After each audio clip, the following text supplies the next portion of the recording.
Hello students, आज हम पढ़ने जा रहे हैं शुड मॉडल के बारे में। शुड मॉडल क्या होता है, सबसे पहले हम ये जानते हैं।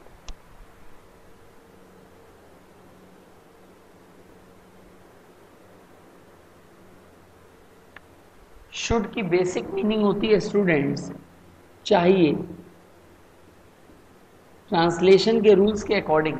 बट ये कोई जरूरी नहीं है कि सेंटेंस बनाते समय हर वाक्य का जो हिंदी आए उसमें चाहिए वर्ड आए। करेक्ट। कई बार जो हिंदी आती है वो लगना वर्ड आ सकता है, गया होता वर्ड आ सकता है। करेक्ट। लगना, गया होता, किए होते, या इस तरह की हिंदी भी आती है, तो भी हम उन सेंटेंसेस को शुड मॉडल के सपोर्ट से बनाते हैं।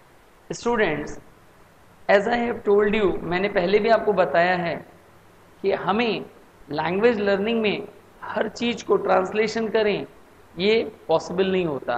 तो व्हाट वी शुड डू, हमें क्या करना चाहिए, हमें हर रूल को जो इंग्लिश के सेंटेंस बनाने में सपोर्ट करता है, we should understand those rules, हमें उन रूल्स को समझना चाहिए। Okay, when we understand those rules then our problems और ट्रांसलेशन गेट सॉल्व्ड, तब हमारी ट्रांसलेशन की प्रॉब्लम सॉल्व हो जाती है। करेक्ट। Any doubt? आज हम पढ़ने जा रहे हैं शुड मॉडल के बारे में। शुड मॉडल का यूज किस किस सेंस में करते हैं, पहले हम आपको वो बता दें। सबसे इंपॉर्टेंट, शुड का जो पहला रूल होता है वो ड्यूटी के लिए होता है, यानी शुड मॉडल का यूज हम ड्यूटी के लिए करते हैं। ड्यूटी मीन्स लाइक, जैसे अगर मैं एक टीचर, राइट, और मैं जैसे एक टीचर हूँ, ओके, सपोज मैं अपनी ड्यूटी ठीक से नहीं करता या मैं क्लास सही तरह से नहीं लेता हूँ, तो सामने वाला मुझे ओके इसकी एडवाइस भी दे सकता है, राइट। मेरी ड्यूटी क्या है कि मैं ठीक से क्लासेस लूँ, यानी I should take the classes sincerely, यानी I should guide my students in a manner. ये क्या है, मेरी ड्यूटी है। उसी तरह से जब भी कोई समाज का व्यक्ति, डॉक्टर, इंजीनियर या advocate, any person, one who does not perform his duty, जो वो अपनी ड्यूटी जब परफॉर्म नहीं करता है तो दूसरे लोग या समाज में और अन्य लोग जो होते हैं वो कहते हैं कि इस आदमी को अपना काम ठीक से करना चाहिए। करेक्ट। या सपोज दो ऑफिसर हैं, एक ऑफिसर ने देखा फर्स्ट कि दूसरे ऑफिसर ने सही काम नहीं किया, फर्स्ट ऑफिसर ने देखा कि दूसरे ऑफिसर ने अपना काम सही नहीं किया, तो फर्स्ट ऑफिसर दूसरे ऑफिसर को उसकी ड्यूटी के बारे में फील कराता है, यानी एहसास कराता है, राइट। तो उसको वो बड़ी पोलाइट वे से उसको ये कहता है कि you should do your duty sincerely. Any doubt? Should का दूसरा रूल हमारा आता है moral obligation. Moral obligation, moral obligation means क्या होता है? मॉरल ऑब्लिगेशन मीन्स जैसे हमें अपने माँ बाप की इज्जत करनी चाहिए, राइट। ये हमारी क्या है, नैतिक बाध्यता है। लोगों को झूठ नहीं बोलना चाहिए, people should not tell a lie, लेकिन लोग झूठ बोलते हैं। लेकिन हमें हमारा मॉरल ऑब्लिगेशन क्या है, यानी नैतिक जिम्मेदारी या बाध्यता क्या है, यानी हम कहीं ना कहीं समाज के नियमों से बंधे हुए हैं। तो जब हम इन रूल्स की बात करते हैं या जब कोई ये रूल को फॉलो नहीं करता है तो हम कहते हैं कि राइट, कि उसे समाज के नियमों को अनदेखा नहीं करना चाहिए, यानी कि आप समाज में बंध के रहते हैं। करेक्ट। तो जब जो भी चीज़, जैसे हमें झूठ नहीं बोलना चाहिए, ओके, हमें अपने माँ बाप की इज्जत करनी चाहिए, राइट, आपको अपना वादा पूरा करना चाहिए। आप सपोज किसी से वादा करते हो और आप कभी कभी उसे तोड़ देते हो या नहीं निभाते हो, तो अकॉर्डिंग टू रूल्स हम क्या कहते हैं कि हमें अपने वादे को पूरा करना चाहिए। थर्ड रूल, अनरियल और इमेजिनरी कंडीशन। अनरियल और इमेजिनरी कंडीशन,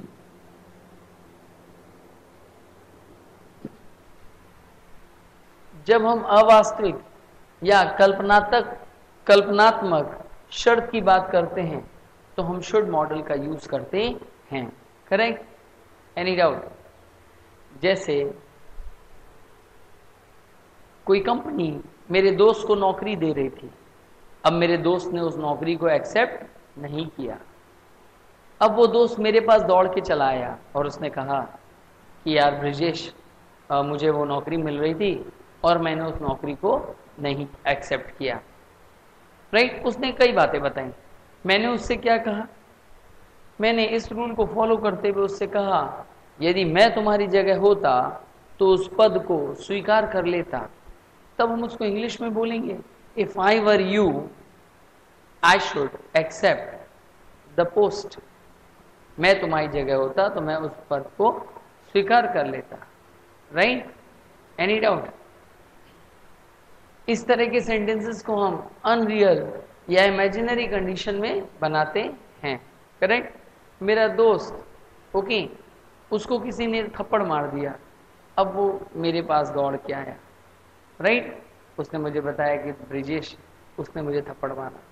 ओके, अब मैं उसका फ्रेंड हूं, अगर मेरे अंदर भी बहुत गुस्सा है तो मैं उसे क्या कहता, यदि मैं तुम्हारी जगह होता तो मैं उसे भी थप्पड़ मारता।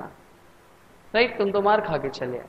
इट मीन्स हम अपने आप को ये मान के चल रहे हैं कि हम उसकी जगह पर होते, यानी कि इस चीज अवास्तविक कंडीशन है, ऐसा हो नहीं सकता है, बट ऐसा माना जाता है। रूल नंबर, सपोजिशन के लिए भी हम शुड मॉडल का यूज करते हैं। सपोजिशन मीन्स मान लेना, सपोज कर लेना, अनुमान कर लेना। राइट, मेरे पास मेरा दोस्त दौड़ के आया, उसने कहा कि क्या तुम्हारे पास 50 रुपए हैं? मैंने कहा यदि मेरे पास 50 रुपए होते तो मैं तुम्हें दे देता।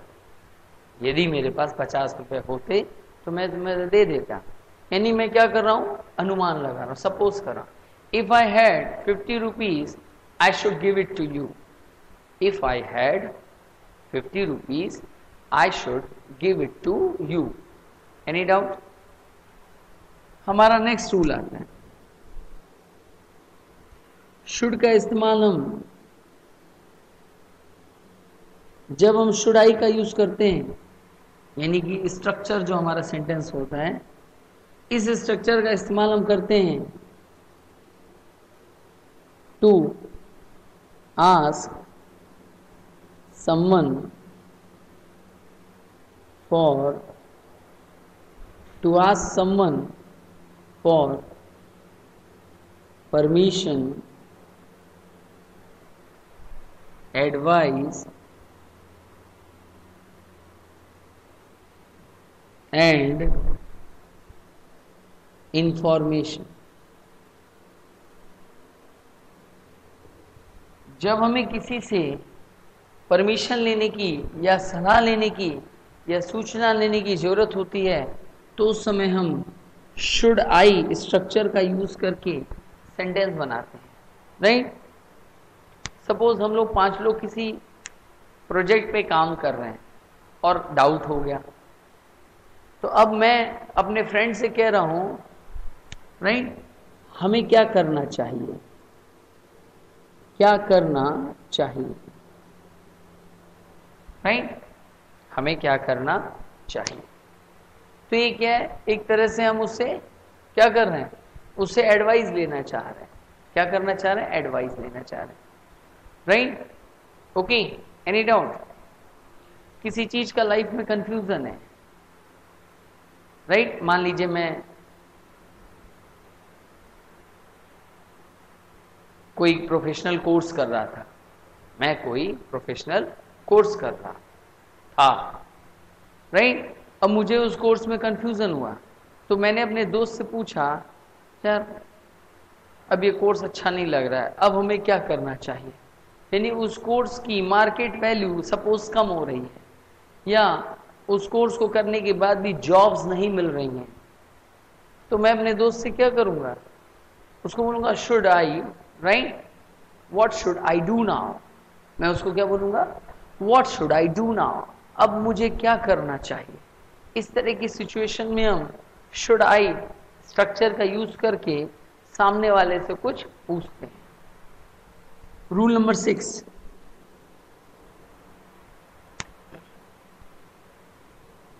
जब हम किसी चीज की इमेजिनेशन करते हैं, यानी समथिंग शुड हैव हैपेंड, कोई एक्शन था जो हुआ होता, जो हुआ होता, राइट, जो हुआ होता, means but it did not happen, लेकिन नहीं हुआ, but I wish it to be, but I wish it to be, but I wish it to happen, to be happened, but मेरी इच्छा थी कि वह होना चाहिए था, यानी कि हुआ होता, हुआ होता, करेक्ट। इस सेंस में भी हम शुड का यूज करते हैं। इस तरह के सेंटेंस को हम should have plus third form का यूज करके बनाते हैं, यानी कि subject plus should have plus verb third form plus object. अभी तक के रूल्स के अकॉर्डिंग हमने जो शुड से सेंटेंस बनाए थे ये वर्ब की फर्स्ट फॉर्म से बनाए, बट अब हम जो ये लास्ट रूल है हमारा, अकॉर्डिंग टू दिस रूल जो हम सेंटेंस बनाएंगे वो हमारे सेंटेंस जो होंगे ये शुड हैव प्लस वर्ब की थर्ड फॉर्म से बनेंगे, राइट। जब हम शुड हैव वर्ड का यूज करते हैं तो हमारा जो सेंटेंस का भाव होता है ये पास्ट टेंस का होता है, it is of past tense, it is of past tense.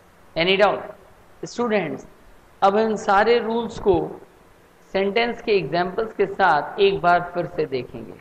अब आपको पता चल गया होगा कि हम शुड मॉडल का यूज क्यों करते हैं, why do we use should modal, okay.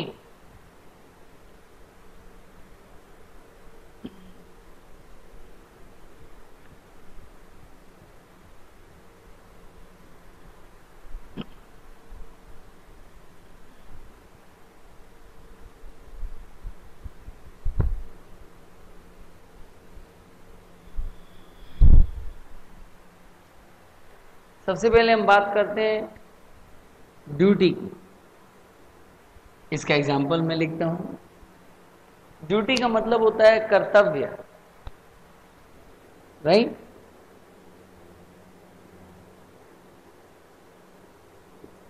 You should not, you should do your duty with responsibility.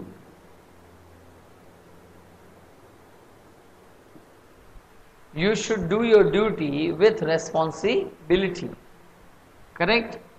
Any doubt? Example number 2.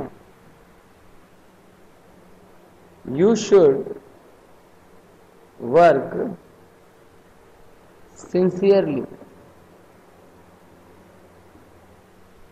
You should work sincerely. Rule number 2. Moral obligation.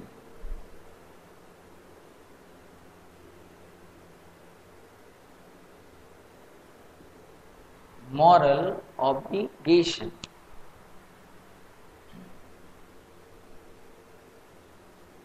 Children should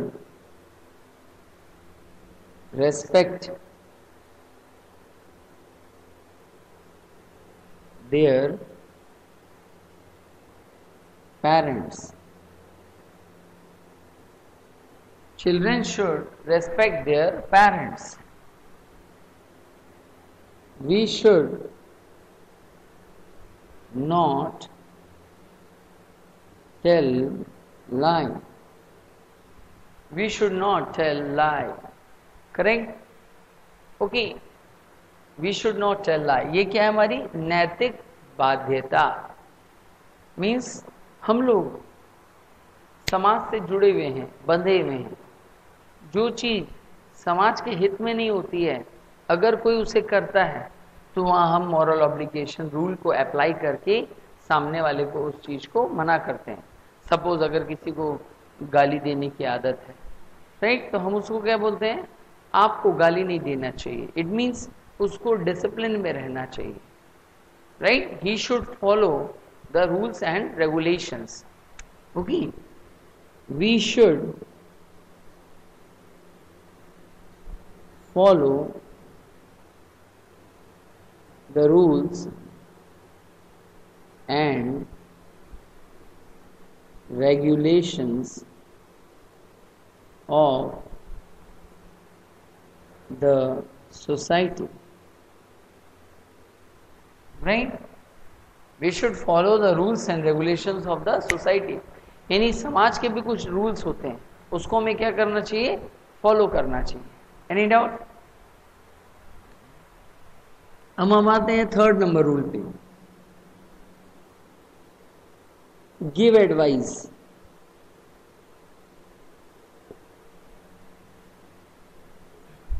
advice वगैरह देने के लिए हम should model का use करते हैं, correct, किसका use करते हैं, शुड मॉडल का। Okay, any doubt? सपोज आपकी तबीयत खराब है और आप बहुत बड़े बिजनेसमैन हो, लेकिन आपके पास टाइम नहीं रहता है, आप डॉक्टर के पास जाते हो, ठीक होना चाहते हो, लेकिन आप मेडिसिन वगैरह टाइमली नहीं लेते, तो डॉक्टर ने आपको बोला you should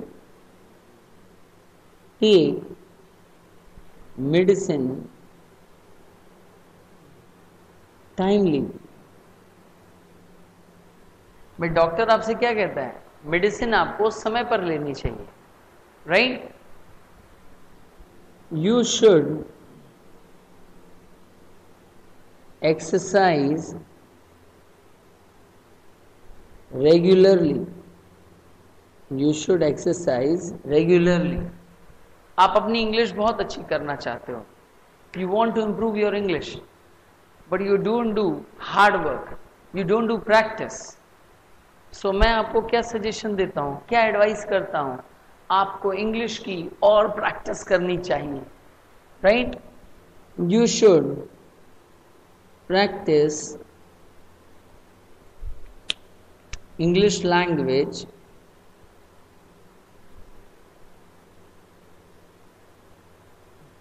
again and again, again and again।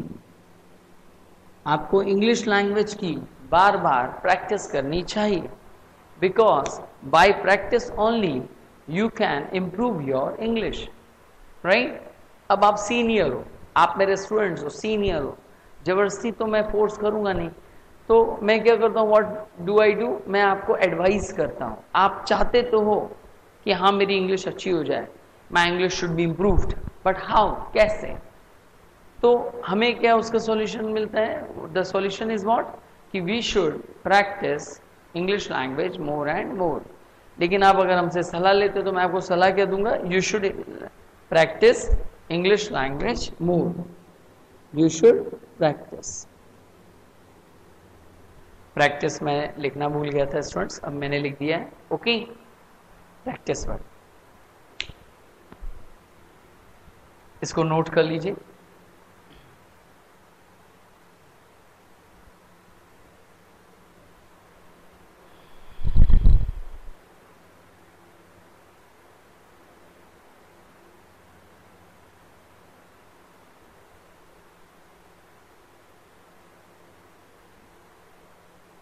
आगे बढ़ते हैं।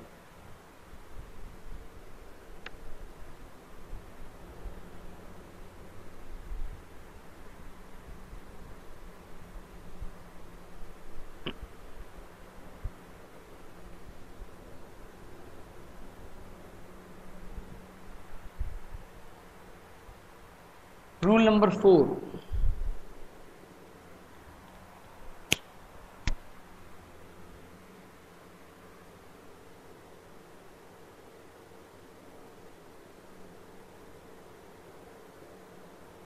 should is used to ask someone for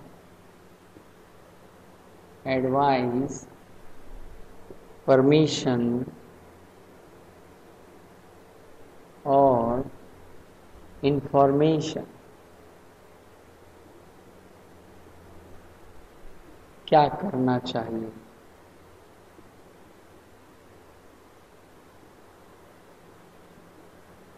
क्या करना चाहिए? जब इस तरह की बात आती है स्टूडेंट्स, उस समय भी हम शुड मॉडल का यूज करते हैं, करेक्ट? हमारा जो सेंटेंस का स्ट्रक्चर होता है वो शुड आई से होता है, या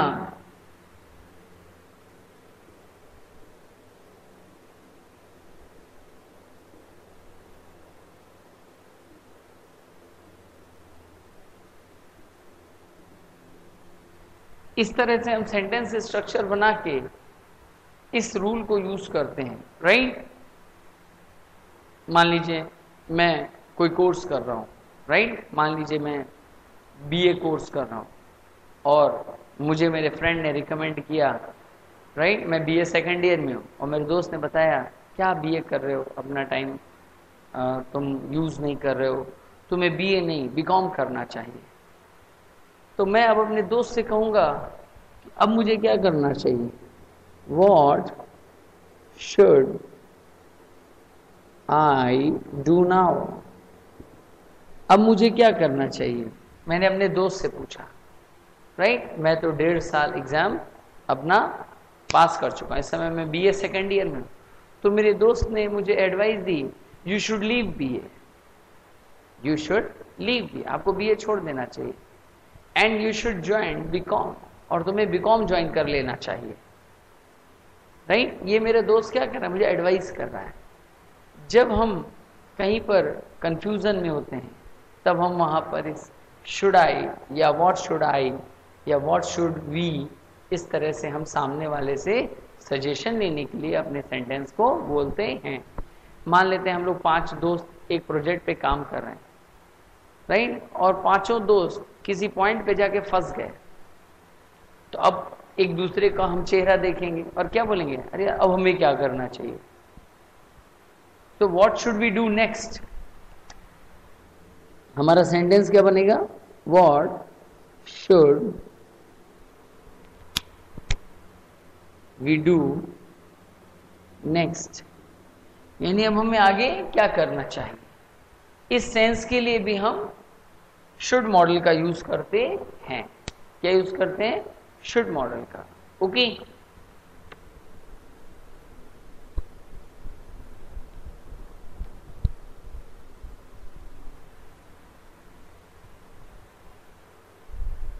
अब हमारा आता है अगला रूल, रूल नंबर 5। अनरियल और इमेजिनरी कंडीशन, जब अनरियल या इमेजिनरी कंडीशन आती है तो हम शुड मॉडल का यूज करते हैं। अनरियल का मतलब होता है अवास्तविक, यानी कोई चीज जो वास्तव में नहीं है, करेक्ट? Any doubt? ओके, मैंने आपको अभी थोड़ी देर पहले एक एग्जांपल दिया था कि मेरे दोस्त को एक कंपनी में जॉब मिल रही थी, लेकिन उसने उस जॉब को एक्सेप्ट नहीं किया। मेरे दोस्त मुझे बताया, वो आके उसने मुझे बताया, मैंने अपने दोस्त से क्या बोला? इफ आई वर यू, इसकी हिंदी होती है यदि मैं तुम होता या मैं तुम्हारी जगह होता। यदि मैं तुम होता और यदि मैं तुम्हारी जगह होता, तो हम क्या यूज करेंगे? If I were you I should accept the post. यदि मैं तुम होता या यदि मैं तुम्हारी जगह होता तो मैं इस पद को स्वीकार कर लेता, correct? Next example, if I were you I should beat him, I should beat him badly. यदि मैं तुम्हारी जगह होता मैं उसको बहुत बुरी तरह से पीटता. करेक्ट. यानी मैं अपने आप को आपकी जगह पे रख के देखता हूं. फॉर दैट हमें इमेजिनेशन करनी होती है और उसके लिए हम ये सेंटेंस बनाते हैं. क्लियर. नेक्स्ट रूल में आते हैं. नीचे वाला नोट कर लीजिए आप लोग.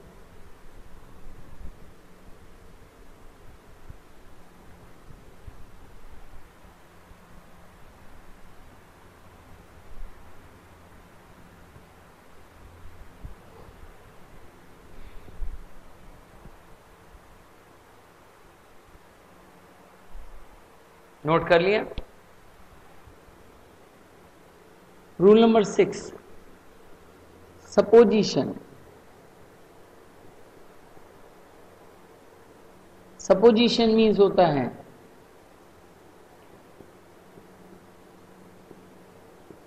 मान लेना.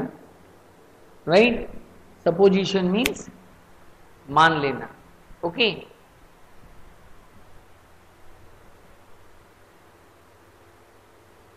मान लेना या हम अनुमान भी कह सकते हैं.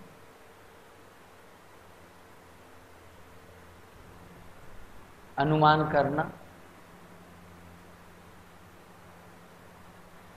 राइट. सपोजिशन के मीन्स हो गया कि सपोज मेरे दोस्त को पैसे की जरूरत थी और वो मेरे पास चला आया. Right. He came to me. उसने मुझे कहा मिस्टर ब्रिजेश, और सॉरी मेरा दोस्त है तो मिस्टर ब्रिजेश क्यों बोलेगा. वो कहेगा ब्रिजेश क्या तेरे पास 50 रुपए हैं. तो मैंने उसे क्या जवाब दिया. इफ आई हैड ₹50, यदि मेरे पास 50 रुपए होते, I should give it to you. यदि मेरे पास 50 रुपए होते मैं तुम्हें दे देता. करेक्ट. यानी कि मैं ये क्या कर रहा हूं, एक अनुमान लगा रहा हूं, मान ले रहा हूं. ये सेंटेंस हमारा पास्ट के लिए होता है. इसका जो भाव होता है ये पास्ट का होता है. यानी मेरे पास पैसा नहीं था तो मैंने अपने दोस्त को पैसा नहीं दिया. यानी था ही नहीं तो देंगे कहां से. करेक्ट. Any doubt. क्लियर है. Example number 2.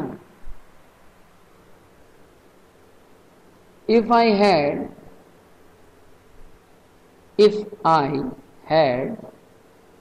rupees 1 crore,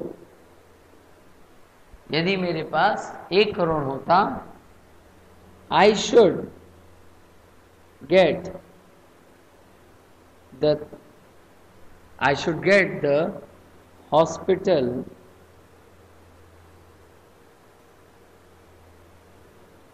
built.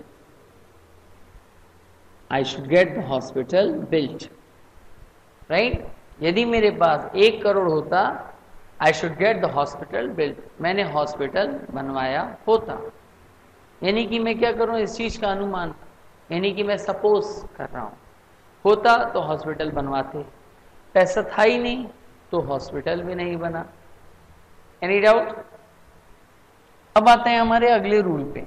इसको नोट कर लीजिए.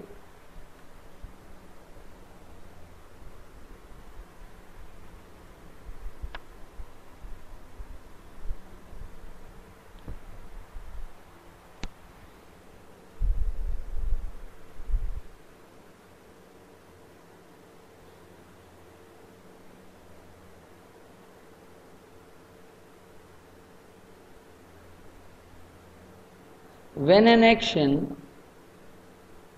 should have happened, when an action should have happened in the past but it did not happen,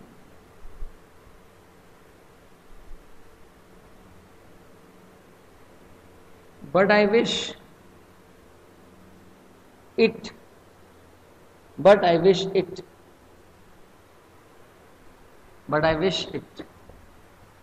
that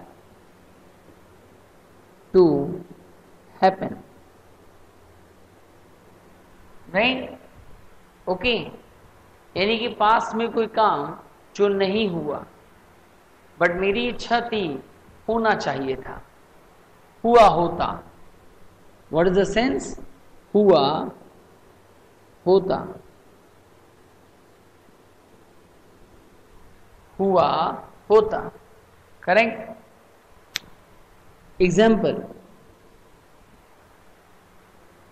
मुझे आज सुबह पढ़ना चाहिए था, या आज सुबह मैं पढ़ा होता, ओके, लेकिन मेरी तबीयत थोड़ी सी खराब थी। I should have studies this morning, but I was feeling ill. I should have studied this morning, but I was feeling ill. लेकिन मैं बीमार महसूस कर रहा था, correct. Example number 2, I should have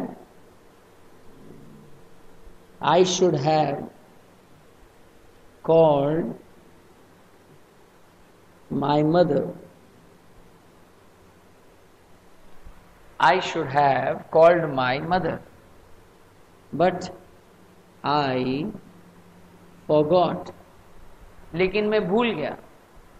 मुझे अपनी मम्मी को बुलाना चाहिए था, यानी कोई मैटर था जिस पर मुझे अपनी माँ से सलाह लेनी थी या कुछ डिस्कशन करना था और मुझे उन्हें बुलाना चाहिए था, या अगर मैंने बुलाया होता, राइट, तो अच्छी बात होती, लेकिन क्या हुआ, मैं भूल गया, but I forgot. Example number 3, if you had asked for loan yesterday, I should have given it to you. यदि तुमने मुझसे लोन के लिए कल पूछा होता तो मैं तुम्हें दे दिया होता। यानी कोई ऐसा काम जो पास में किया होता या करना चाहिए था लेकिन मैंने नहीं किया, राइट। इस तरह के सेंटेंस को बनाने के लिए स्टूडेंट्स हमें शुड हैव प्लस वर्ब की थर्ड फॉर्म का यूज करना पड़ता है। Should have plus verb third form, क्या यूज करना पड़ता है? should have plus verb third form. Okay students, अभी तक हम लोग जो सेंटेंस पढ़ रहे थे शुड प्लस वर्ब की फर्स्ट फॉर्म से पढ़ रहे थे। अब हम जो सेंटेंस पढ़े हैं ये should have plus verb third form से हैं, करेक्ट? Any doubt? इस सेंटेंस में कहीं ना कहीं काम पूरा होना चाहिए था तीसरे वाले वाक्य में, इसमें कंडीशन का भाव भी दिखता है। इस तीसरे वाले सेंटेंस को हम कंडीशनल सेंटेंस भी कहते हैं। जब भी सेंटेंस में इफ वर्ड आ जाता है स्टूडेंट्स, इफ, तो हम इस सेंटेंस को, इसलिए मैं ब्रैकेट में लिख दे रहा हूं, इस सेंटेंस को हम कंडीशनल सेंटेंस भी कहते हैं, राइट? कंडीशन, जब इफ आ गया सेंटेंस में तो इसका मतलब है कंडीशन आ गई, और इस तरह के सेंटेंस को हम इफ से भी बनाते हैं, राइट? जैसे हमारा ये सपोजिशन वाला सेंटेंस था, यहाँ पर भी क्या थी? कंडीशन थी। यदि मेरे पास 50 रुपए होते तो मैं तुम्हें दे दिया होता। स्टूडेंट्स, आज हमने शुड मॉडल के बारे में पढ़ा, बहुत ही इंपॉर्टेंट मॉडल होता है स्टूडेंट्स। कैन के बाद शुड एक ऐसा मॉडल है जिसका बहुत ज़्यादा यूज होता है। वाई? क्यों यूज होता है? बिकॉज स्टूडेंट्स, सोसाइटी का कोई भी व्यक्ति या पर्सन जब अपना काम ठीक से नहीं करता है तो देयर, वहाँ पर, उस पॉइंट पर हम उसको एक इशारा करते हैं, यानी उसको उसकी ड्यूटी के बारे में बताते हैं, तो वहां हम शुड मॉडल के बारे में पढ़ते हैं, राइट। या हम उसका शुड का यूज करके उसको एडवाइस करते हैं कि आपको अपना काम ठीक से करना चाहिए, जो कि वह नहीं करता है, तभी हम शुड मॉडल का यूज करते हैं। जैसे आप लोग स्टूडेंट्स हैं, सपोज आप पढ़ाई लिखाई कम करते हो और बाकी के सारे काम में ज्यादा इंटरेस्ट है, तो एज अ टीचर के रूप में मैं आपको क्या सजेस्ट करूंगा, क्या एडवाइस करूंगा, राइट। मैं आपको एडवाइस करूंगा, you should all study sincerely, right. यदि आपको अपने सपने को सच करना है तो आपको ठीक से पढ़ना चाहिए, राइट। Any doubt? क्लियर है? क्लियर है स्टूडेंट्स? शुड का इस्तेमाल हम पॉसिबिलिटी के लिए भी करते हैं। एक रूल मैं आपको और बता दे रहा हूं, इसका लास्ट रूल।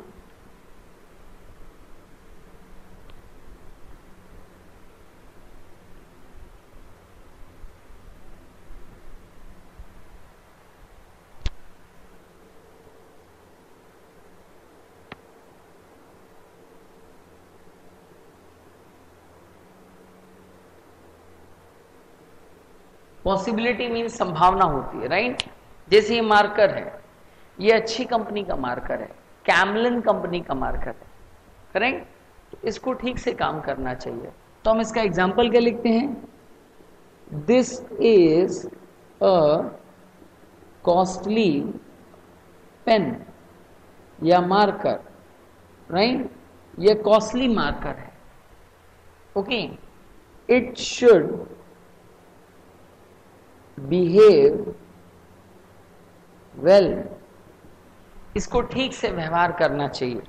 जैसे हमने पंखा लिया हुआ है PSPO कंपनी का, राइट, बहुत नाम है। या मैंने पंखा लिया हुआ है, ओके, बजाज कंपनी का, तो मैंने क्या यूज किया सेंटेंस कि दिस इज अ, हमारा दूसरा example, branded fan, this is a branded fan, it should work, it should give good air, यानी ये ब्रांडेड पंखा है, इसको अच्छी हवा देनी चाहिए। यानी कि इस चीज की संभावना है कि पंखा बजाज कंपनी का है और वो हमें अच्छी हवा दे। मान लीजिए हमने कोई घड़ी खरीदी, ओके, फास्ट ट्रैक की घड़ी खरीदी, और फास्ट ट्रैक की घड़ी खरीद के मेरा दोस्त मुझे कहा कि यह तुम्हारी घड़ी जो है फास्ट ट्रैक कंपनी की है और इसको सही समय देना चाहिए। यानी कि हम सपोज कर लेते हैं, एक तरह से संभावना व्यक्त करते हैं, मानते भी हैं कि संभावना बढ़ जाती है कि अगर कोई कंपनी का कोई ब्रांड है या चीज है तो वो अपना काम ठीक से करेगा। Any doubt students? Should model की खूब प्रैक्टिस कीजिए, इसको वर्ब की फर्स्ट फॉर्म के साथ प्रैक्टिस कीजिए, ओके। जैसा कि मैं आपको पहले ही बता चुका हूं कि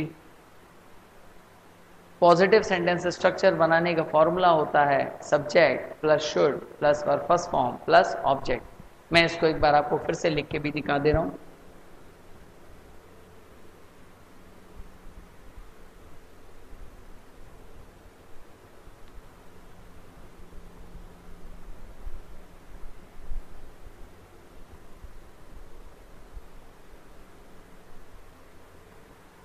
स्ट्रक्चर बनाने का फॉर्मूला कभी चेंज नहीं होता है students.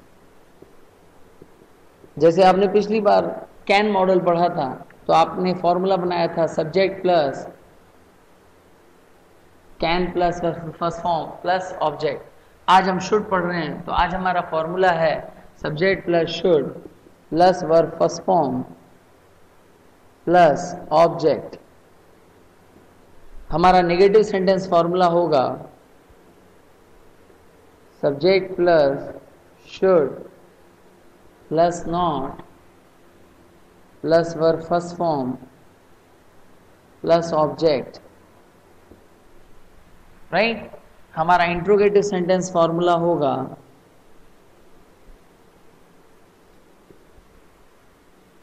should plus subject plus verb first form plus object, हमारा सेकेंड इंट्रोगेटिव सेंटेंस फॉर्मूला होगा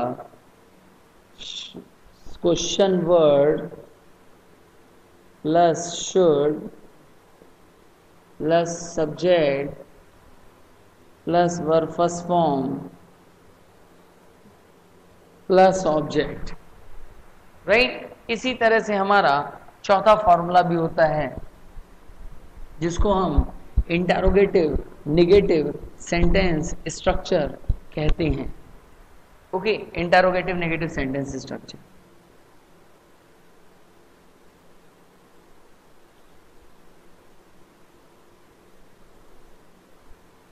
उसका फॉर्मूला होगा should plus subject plus not plus verb first form plus object. हमारा सेकंड फॉर्मूला होगा question word plus should plus subject plus not verb first form plus object. ये हमारा चारों फॉर्मूले हो गए स्टूडेंट्स। जैसे कि आप सिंपल सा एक एग्जांपल ले सकते हैं, आपको डेली समय पर उठना चाहिए।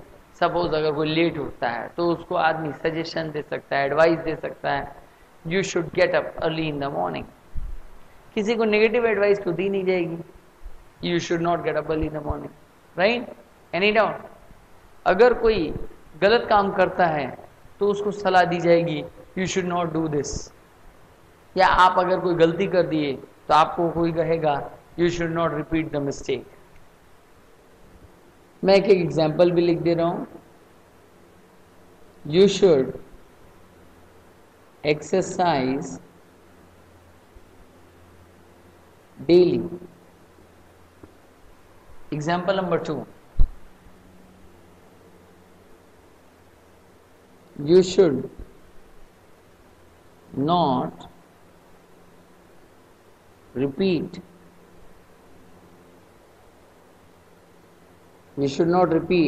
that mistake.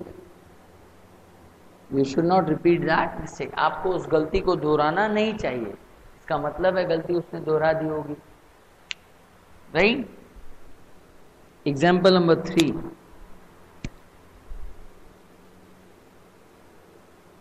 should I go to, should I, अब मैं एग्जाम्पल चेंज कर दे रहा हूं, should I take admission in Gorakhpur University, right. क्या मुझे गोरखपुर यूनिवर्सिटी में एडमिशन ले लेना चाहिए? Example number 4, interrogative sentence, what should we do now. अब हमें क्या करना चाहिए? What should we do now, correct. Students, इसी तरह से आप इंट्रोगेटिव नेगेटिव सेंटेंस का भी एग्जाम्पल्स लिख लीजिएगा। Student, should is a very useful model and a very special model. When you practice should model again and again, then this model will come on your tongue. When you practice this model again and again, this model will come and sit on your tongue. Okay? So, students, आज के लिए इतना बहुत है। Thank you. Thank you, students. Thank you. Thanks a lot.